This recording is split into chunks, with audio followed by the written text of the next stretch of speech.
बंगला number 17 Vikram एक भूतहा डरावनी कहानी। ये कहानी 3 दोस्तों की है जिसका नाम विक्रम, सुनील और जॉन होता है, जो मुंबई में नौकरी करने के लिए आते हैं। तीनों बचपन में दोस्तों को कुछ कर दिखाने का सपना लिए इस भीड़ में वाली जगह में अपना मुकाम पाने के लिए दर दर भटकते हैं। उन्हें कोई भी रास्ता नहीं आता है।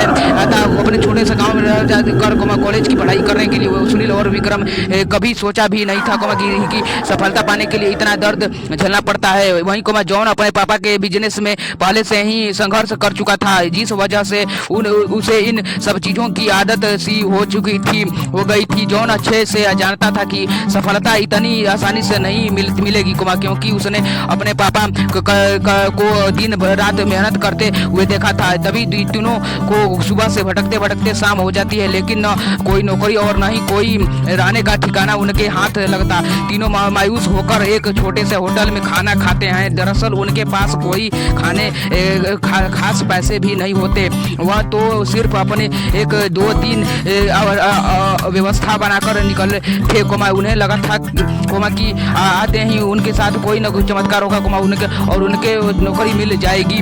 तीनों एक बिल्डिंग के पास पहुंच जाते हैं। कुछ देर बाद सभी बिल्डिंग के गेट के पास बैठ जाते हैं। 1-2 घंटे भी बैठे हुए गुजर जाते हैं। तभी बिल्डिंग के चौकीदार की नजर उन पर पड़ती है और वह जोर की आवाज में उन्हें डांटते हुए कहता है, कौन हो तुम लोग, यहाँ क्यों बैठे हो? तुम तीनों अजनबी शहर में क्यों किसी पहचानते नहीं और नहीं उनका कोई ठिकाना है। तीनों अपनी जगह पर जल्दी खड़े हो जाते हैं और अपनी बात चौकीदार को बताते हैं। चौकीदार को तीनों की हालत देखकर उन पर तरस आता है। उसे एहसास होता है कि सालों पहले ऐसे ही वह काम मांगने आया था, तभी किसी ने उसे सहारा दिया था और आज कम से कम वह इतनी बड़ी शहर छोटे से काम के साथ जीवन यापन कर पा रहा है। जॉन उन तीनों को थोड़ा समझदार होता है। वह चौकीदार से कहीं कराने के जुगाड़ की बात कहता है, क्योंकि उसे पता है कि अभी उनकी हालत किराया देने की नहीं है, तो उन्हें कोई किराया से कमरा क्यों देगा। तभी चौकीदार अपने एक दोस्त से फोन पर बात करता है, जो वहीं से कुछ ही दूर बंगला नंबर 17 में साफ सफाई का काम करता है।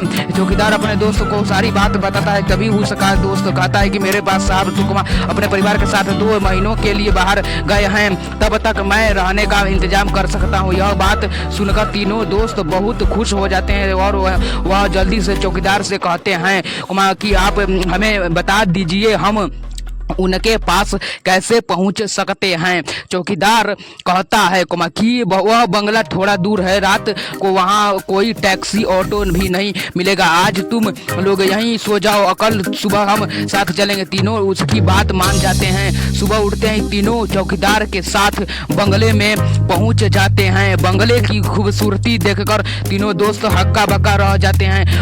उन्हें यकीन ही नहीं होगा कि उन्हें इतने अच्छे बंगले में रहने का मौका मिलेगा। बंगले का नौकर तीनों दोस्तों को गेट रूम में ले जाता है। तीनों दोस्त रूम में पहुंचकर राहत की सांस लेते हैं। जल्दी से तीनों नहाकर तैयार हो जाते हैं और काम की तलाश में निकल जाते हैं। अब रहने का तो ठिकाना लग चुका था, तलाश थी केवल अच्छे काम की जिससे उनका गुजारा चल सके, लेकिन आज भी उनके साथ वही होता है। सुबह से शाम हो जाती है, लेकिन तीनों हताश होकर वापस अपने स्थान आ जाते हैं। नौकर तीनों के लिए खाने का इंतजाम करके रखता है, जिससे उन्हें बहुत ही राहत मिलती है। आज तीनों दोस्तों के लिए बंगले की पहली रात होती है। रात को 12 बजते ही अचानक विक्रम की नींद खुल जाती है और वह अपने बाप को बंगले के खाने में पाता है, जहां पुराना सामान इकट्ठा करके रखा हुआ था। उसे समझ में नहीं आता कि वह यहाँ कैसे पहुंचा। तभी वह घबराहट में अपने दोस्तों को आवाज लगाता है, लेकिन किसी को कुछ सुनाई नहीं देता। तभी उसके कानों में सब कुछ सुनाई देना बंद हो जाता है और सिर्फ एक औरत के रोने की आवाज आ जाती है।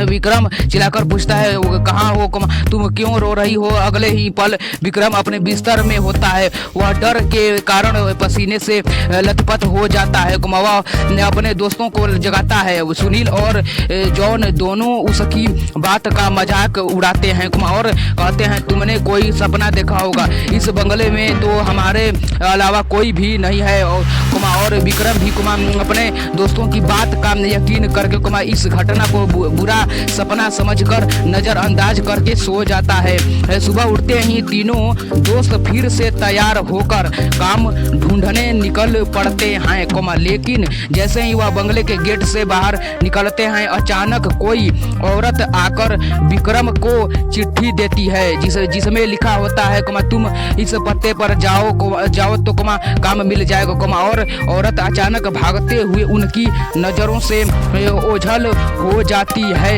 तीनों दोस्त की सोच में पड़ जाते हैं कि हमें काम की जरूरत है, यह इस औरत को कैसे पता, लेकिन तीनों को काम की बहुत जरूरत होती है। उन्हें लगता है कि भगवान ने उनकी मदद करने के लिए किसी को भेजा होगा, और तीनों उसी दिशा में आगे निकल जाते हैं जहां का पता उस कागज में लिखा होता है।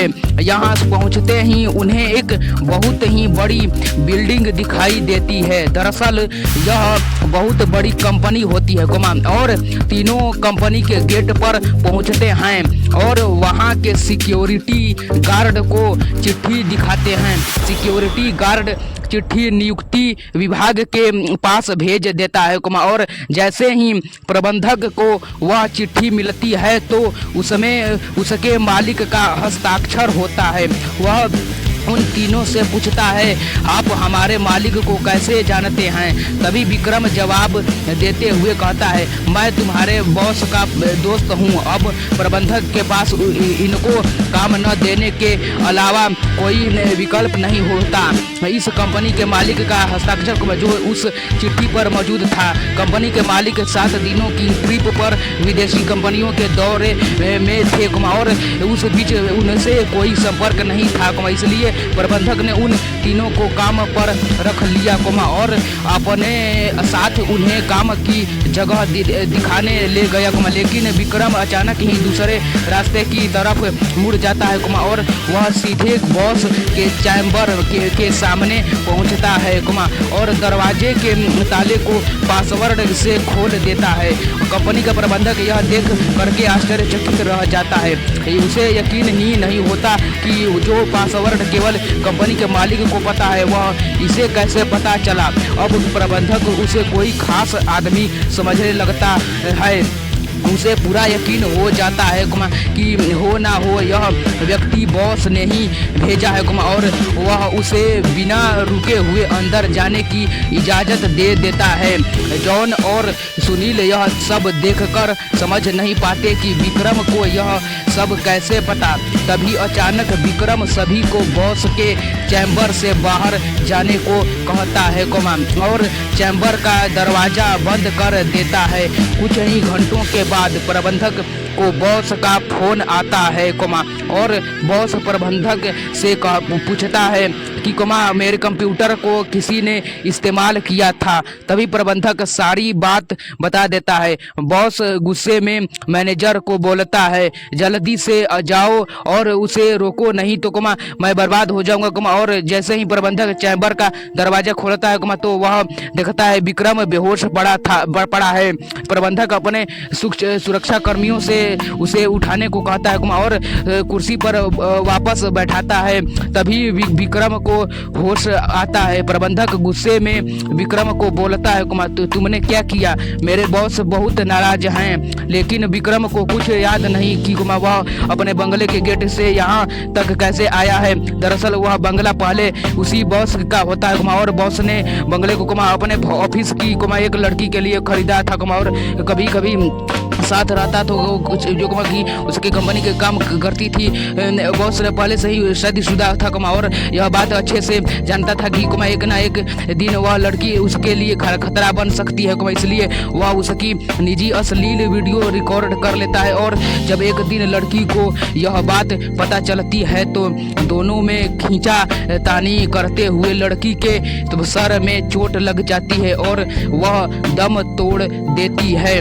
बॉस बंगले बंगले के गार्डन में ही लड़की को दफना देता है और लड़की की मौत के साथ ही उसका राज दफन हो जाता है। लेकिन जब उस बंगले में तीनों दोस्त हमें आते हैं तो विक्रम गार्डन में घूमते घूमते उस जगह पर अपना पैर रख देता है जहां उस लड़की को दफनाया गया था, जिस वजह से उस लड़की की सीधा संपर्क विक्रम से बन जाता है। वह विक्रम इसके अंदर प्रवेश कर जाती है और उसे काबू में करके अपना बदला लेने के लिए ऑफिस प्रवेश करती है और बॉस की काली करतूत को इंटरनेट में वायरल कर देती है। बॉस को विदेशी में गिरफ्तार कर लिया जाता है। उसका काला चिट्ठा सबके सामने खुल जाता है और वह बेनकाब हो जाता है। उस लड़की के मरने के बाद भी वह अपना बदला लिया था। अब शायद उसकी आत्मा को शांति मिल जाएगी।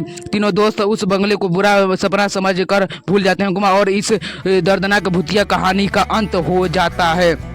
आप सबको यह बंगला नंबर 17 डरावनी कहानी ब्रैकेट में बुद्धा कहानी कैसा लगा कमेंट में ज़रूर बताइए और इसे दूसरों को भी शेयर करें और मेरे चैनल को लाइक और सब्सक्राइब जरूर करें।